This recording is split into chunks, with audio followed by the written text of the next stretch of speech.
Alright, hello everybody. Is anything worse? And welcome back to Pokemon Blue Let's Play. Last episode, you guys, what did we do last episode? I think we took on Rocket HQ and the Pokemon Tower. It's been a couple of hours since we recorded the last episode. All I know is that this episode, you guys, we're gonna be doing a lot of stuff this episode. Let me switch Vulpix up to the front of the team. But basically, we're gonna be going through like the entirety of like the 3 or 4 routes that's just here, like south of Lavender Town. And then after that, we're going to go through the Safari Zone and then take care of Cycling Road after that. And then after that, I mean, next part should be just us blasting through a lot of the game, actually. But regardless, let us commence forth. So we can go ahead and defeat the Snorlax that's blocking our way, despite it being literally the same size as us. What we're going to do here is we're going to go to the items, use the Pokeflute.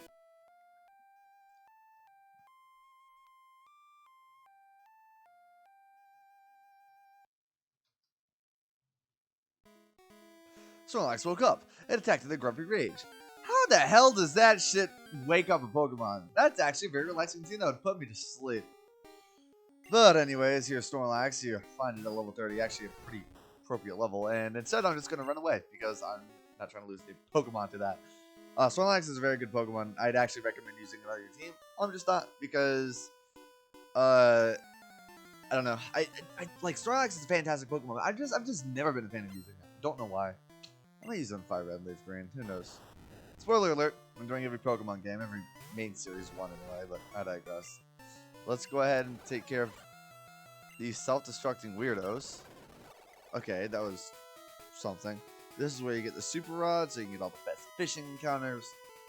More importantly, Slowpoke and Slowbro, because they're fantastic water psychic types, and you should definitely use them on your team. Let's use Paris here. It's a fisherman, right? Yeah, this that's the correct user. Let me put Swift up front. And yeah, it's using Tackle, but it's doing damage against me. There's a TM that is... No, that's Iron. That's an Iron. I need to pull up the checklist for Pokemon Red and Blue. For the TMs and HMs. Have you found a Moonstone? I think I've found around 4 of them. Maybe 3 if I miss one at Mountain Run. Anyways, let me guess what Pokemon you have. Nidorino. Never mind, you have a Nidoran. Next Pokemon is a Nidorino, though, if I'm not mistaken.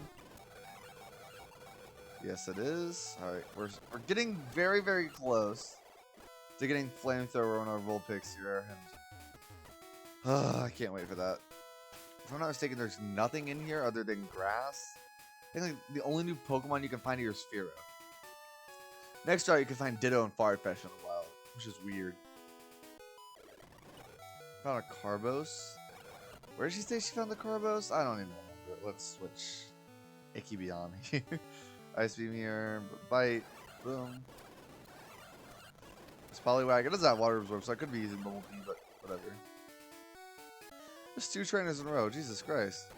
And it destroyed my Vulpix. Can't wait until it gets Flamethrower and we can finally use Ninetales so I can stop dying in 3 to 4 hits. So in other news, I've been practicing on Pokemon Platinum to use what my team is. It's actually looking pretty nice.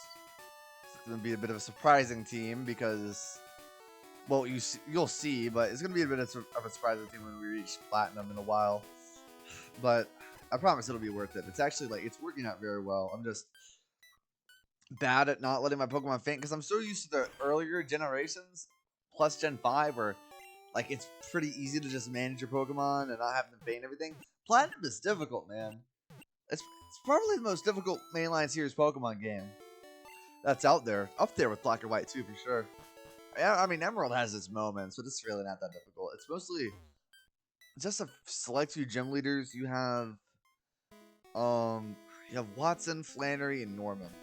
Like, you have those 3 in a row, and they're all relatively difficult to get out of without having a single death. And Tate and Liza are also difficult too, more so in Emerald because they have more than just Soul Rock and fucking Lunatic. But I digress. Let's go back. But again, anyways, I'm getting off topic. I've actually team built for my Gen 2 team, which will also catch you off guard because holy shit. I'm using all Johto Mons, except like one. There's only one Mon on my Gen 2 team that's not going to be a Johto Mon. And that's surprising because most of the Johto Mons suck. Or you get them too late. Or they don't have a level up moveset. Or a combination of the three. They shafted the Johto Mons in their own games, man. It's actually ridiculous. How much of just the strongest Pokemon in the game are just Gen 1 Mons. And the better Johto Mons are from Gen 1 families. Oh, also, another issue with Johto Mons. A lot of them are trade evos. That's lovely, right? You love having Pokemon evolutions that are exclusive to fucking trading when barely anybody has them these days. And I know some people don't want to cheat on emulator or use action replay, so that's fun, I guess. Trade evolutions were an idea of their time, but God, they never should have came back, like, ever. They are just a horrible idea. And the fact that they are still existing today actually pisses me off. There is no reason why trade evolutions should still be a thing. They are useless and only serve to get in the way of good game progress. Which is why Legends Arceus, which is a point in Legend Arceus' favor. Even though I've never played the game, I don't really plan on it. But me knowing that it doesn't have trade evolutions, that's an instant positive for Legends Arceus. Because let's be real, people aren't fucking playing Pokemon for multiplayer. If they are, they're hacking in their stuff, which is fine, by the way. Fuck you, Verlisify. They're hacking in their stuff in order to go on a showdown. You know? Like, nobody wants to deal with the fucking human interaction of Pokemon. Because it just locks off a large subset of evolutions. You don't have quick attack. It restricts evolutions from players that don't have friends, for lack of a better term. Or they do, but they don't play Pokemon. They don't have the game.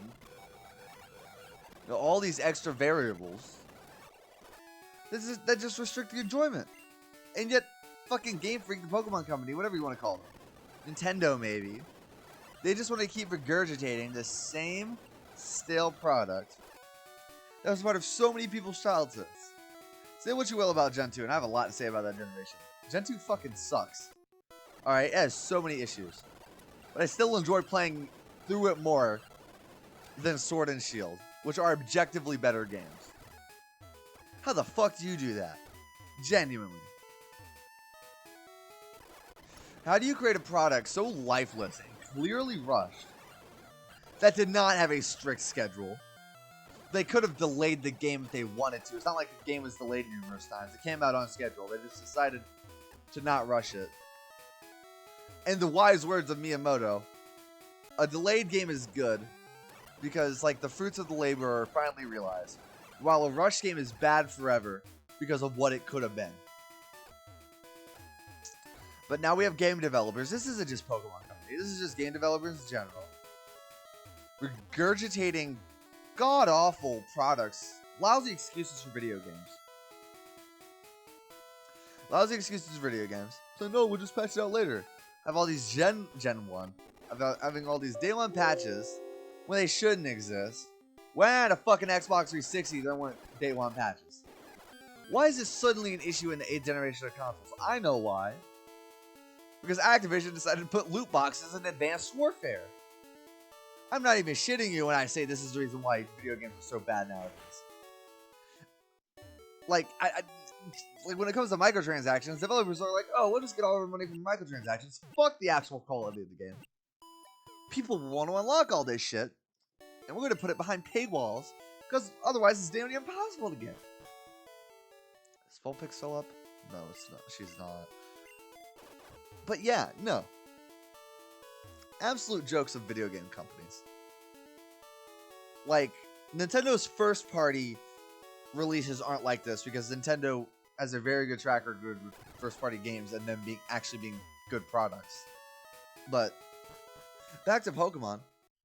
I was actually excited for Gen 8. I was like, okay, Dexit kind of sucks. Giraffe's not in the game. It's my favorite Pokemon of all time. But you know what? Fuck. They're doing it to make the game better. They're doing it to improve animations, which they didn't. They're doing it to make the game better.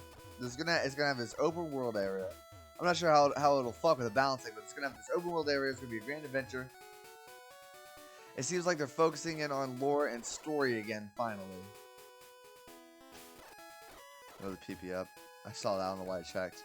I think I was going to use it on Ice Beam. Yeah, I was going to use it on Ice Beam, but I just didn't. But anyways, there's going to be this great adventure. I played through Sword and Shield. I beat it in like under a week. And I'm just not convinced to play that game again. I'm just not. Everything in that game just feels so soulless and lifeless. From the fact that you can have a motherfucking Hitmonlee, Hitmontop, Hitmonchan before the second gym. The first gym is like level 20s because of how much grinding you could do in the wild area. They insist on not making the EXP share optional. I understand making it there by default. That makes sense. It reduces grinding. Easier for the kids to get into the game. You know what? Good on them. But they don't make it fucking optional. Some people don't want that shit. Some people just straight up don't want an EXP share that just completely breaks the game. Because let's be fair, it breaks the game. In Gens 6 and 7, you had the ability to turn that shit off if you so wanted to. Because instead of dividing experience, it multiplies the experience you get.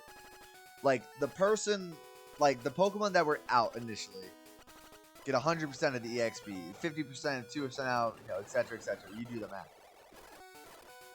And then whatever the leftover EXP is, every single other Pokemon gets it. That doesn't make any sense. I get it, they want to remove grinding. But maybe that's an issue of your game not having a good balance. Of the bosses being a bit too difficult, a bit too high of a level. Or you just having piss poor level curves for the trainers in your video game that you created. You have all the ability in the world to fix this. But you just slap a band-aid on it. Just fucking flex it. The EXP share fixes all the problems. And this is a real thing. This has been happening for every Pokemon game. Not better for worse, but for the better part of the last releases of Pokemon games. Since Gen 6. And I enjoy X and Y. Ultra Sun and Ultra Moon are fantastic games. But it's a fact. Those games, like X and Y's cases, they have a horrible level curve. Especially the trainers that you fight. They're incredibly weak. Now we're in Fuchsia City, by the way.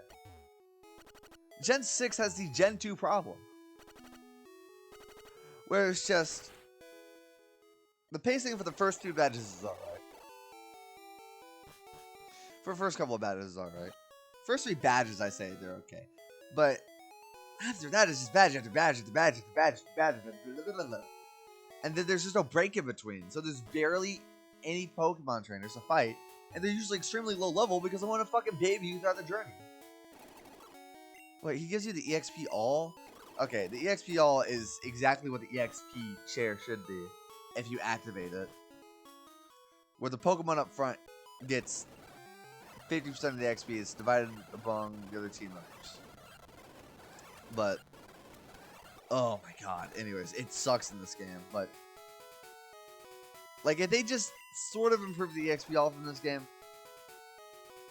then you know what? Cool, but they just made it fucking broken. When fans have been asking repeatedly, can we please just have an option to turn off the EXP share? Game Freak just doesn't. It is such an easy feature that they got in the 3DS games.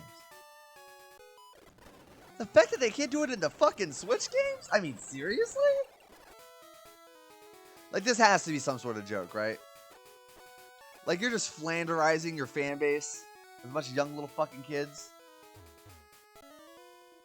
And I get it. Pokemon has been, will continue to be, and forever always will be marketed towards kids. Okay, that's fine. But to make it brain dead, baby easy fun, as it has been since 2013. Outside of Ultra Sun and Ultra Moon, of course. And extensive Sun and Moon. We're reaching on 10 years. 10 fucking years of this shit. Oh, I thought I thought I did I get a TM? Oh, this is Rage. Yeah, that's awful. By the way, if you miss Rage, it drops 1% accuracy in Gen 1 because Gen 1's Gen 1. But, God, dude, it pisses me off. I don't want to get me started when we get to playing Oraz. I love Oraz. But, oh my God, they give you a fucking legendary after the 5th badge. Oh, we just don't use it, forehead. It shouldn't be a thing to begin with. 5th fucking badge? It's not even like a second-rate legendary. It's Latios and Latios. Fucking special hard-hitting tanks. I'll look up their base stat total. Hold on. First of all, let me get a red, blue checklist TMs. Everything's saved, right? I already copied this checklist. Is this it? No, this one's it. Let me get rid of TN20 Rage. Let me look up Latios because they have the same base stat total, except one slightly different. Base 600. They give you a base 600 legendary Pokemon after the 5th gym badge. Mind you, your starter's not even going to be fully evolved by this point. They don't even have a base 530 stat total. They're going to have... let's just use Combuskin for the sake of the argument, because I really like using Blaziken. You're going to have a 405 base stat total. You're given a legendary for free, by the way, with a Mega Evolution to boost their base stat total up to 700. That is damn near 300 higher of a base stat total than your starter will be at that time. You get that bitch at level 30. I mean, what is the point? What is the point in getting another Psychic or Dragon type? What is the point of using Flygon? There is none. There absolutely is none. And again, people will always say, just don't use it. That is a horseshit excuse for this objectively horrible game design. At the very least, when Platinum gave you a fucking Gible, it was a Gible and you had to work your way through Gabite to get to level 48. You're not given a legendary for free at level 30 after the 5th badge. By the time you get Garchomp, you'll be at the 7th or 8th gym badge, I'm pretty sure. It's been a while since I've fully completed those games. I didn't mean to do that. Anyways, welcome to the Safari Zone. You catch a lot of rare Pokemon here. But, yeah, no, it makes you work for those pseudo-legendaries. Now, the Gen 5 taking a bit too far with Dano? Yes. Level 64? You're ridiculous. You're not even getting level 54. Whatever the fuck it evolves into this Vilas. Because you get the bitch at like mid-30s. What am I going to do with the mid-30s Vilas in the fucking Elite Four? What did I just get? TM37, that is Egg Bomb. Made specifically for Chansey. I don't even think... I think Executor can learn it. Or Execute. There's a Max Potion, nice. Also, I like it was just evolution noise. I do like it, so. There's a full restore. But, I don't know. It's just, it's sad. Like, I love Oraz, because I love the Hoenn region. But, wow. And they turned Mauville City into a fucking mall. Seriously? I'm sure Mauville City wasn't much. They turned that bitch into a fucking lifeless-ass corporately designed mall. Is there seriously no item here? Jesus Christ. What the fuck is Gen 1? But like, dude, like, fuck. Like, why would I play Oraz instead of something like Emerald? Which has a better post-game, a much better post-game. Oh, and they insist on not bringing back Battle Frontier. I've seen Sacred Almighty bring up, oh, nobody actually likes Battle Frontier. You gotta grind, they're cheap. Who gives a shit? It's extra shit to do at the end of the game. Pokemon games nowadays don't have a post-game. And if they do, it's incredibly half-ass shit like the Delta episode, which is some of the worst story writing I've seen in a video game. I get it's Pokemon. I'm not looking for deep story writing, but holy shit, the Delta episode nukes the fridge so many times. Now the max push, I don't think there's anything over here. We're gonna have to go through this a second time anyway, probably, but no, dude, the Delta episode fucking sucks. It just does. Something worse, but something poorly written. This horrible story I've ever had to read.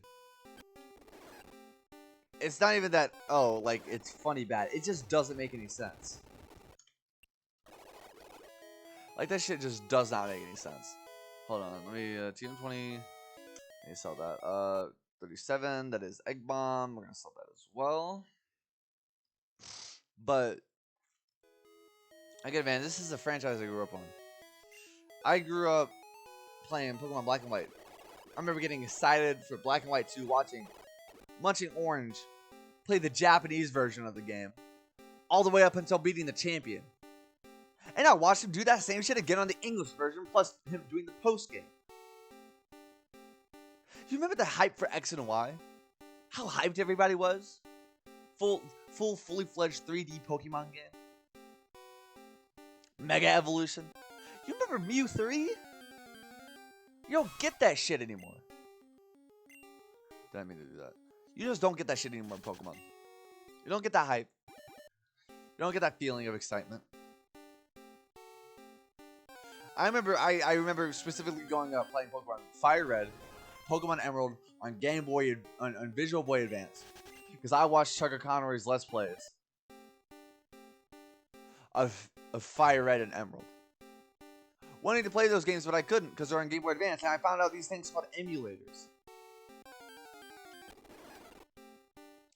Which, you know what, I now own all these games legally. Because that's how much I fucking enjoy these games. No matter if I have an option to play it for free. These are good fucking games. Whether or not they've aged well is a different story. These are games that I have fun playing and I think are worth a lot of merit. I just don't feel that from Pokemon anymore. I don't. I genuinely don't.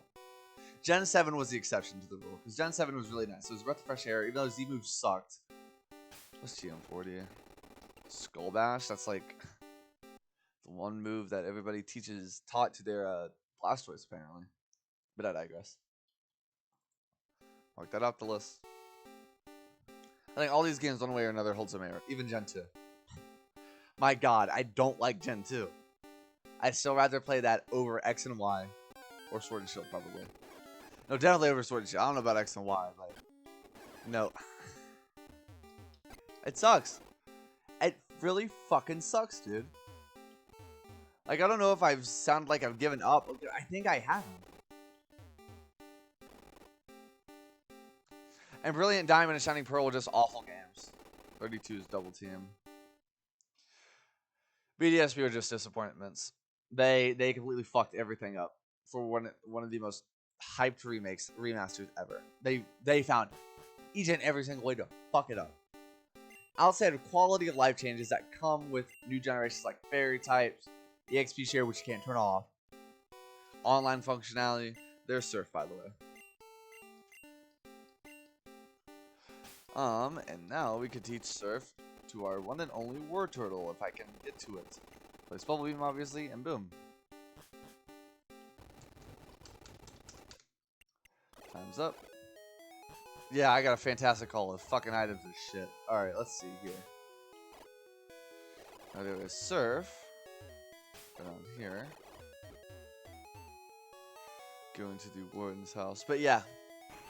It sucks that I talk this way about Pokemon, but it's the truth. Warden is missing his golden teeth, apparently.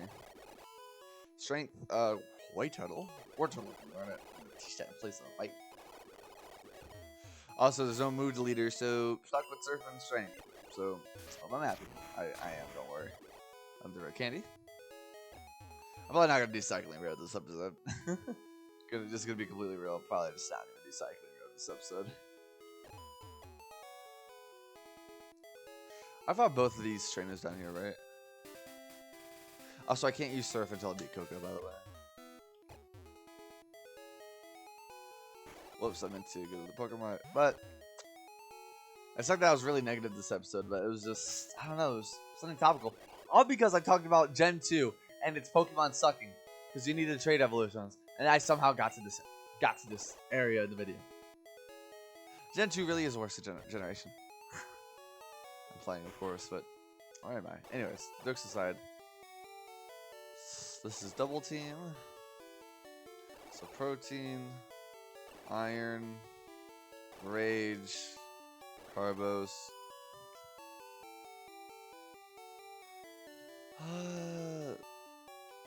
I think like one of them's Egg Bomb, right? That's Egg Bomb. This is Skull Bash. Okay.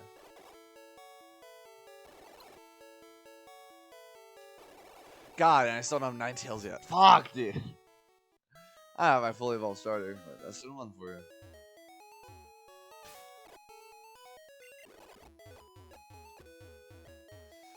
Alright, I'm gonna end off the part here. I think I'm just gonna go ahead and take on Cycling Road off screen, because honestly, it's just a bunch of trainer battles on a large vertical road. I kind of just want to dedicate the entire next part to Silph. That's what I'm gonna be doing next part. So yeah, next part won't be badge after badge after badge after badge. It'll be Silph. After that, it'll be Badge City, baby. But yeah. Sorry about the negativity for this episode, but just a little rant I decided to get off my chest. But regardless, thank you guys so much for watching. If you enjoyed the video, please leave a like and subscribe. Your support is greatly appreciated.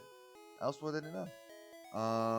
Tune in next time for Silph of Pokemon Red and Blue. I mean, anything works. And I will see you guys in the next one. Bye bye, everybody.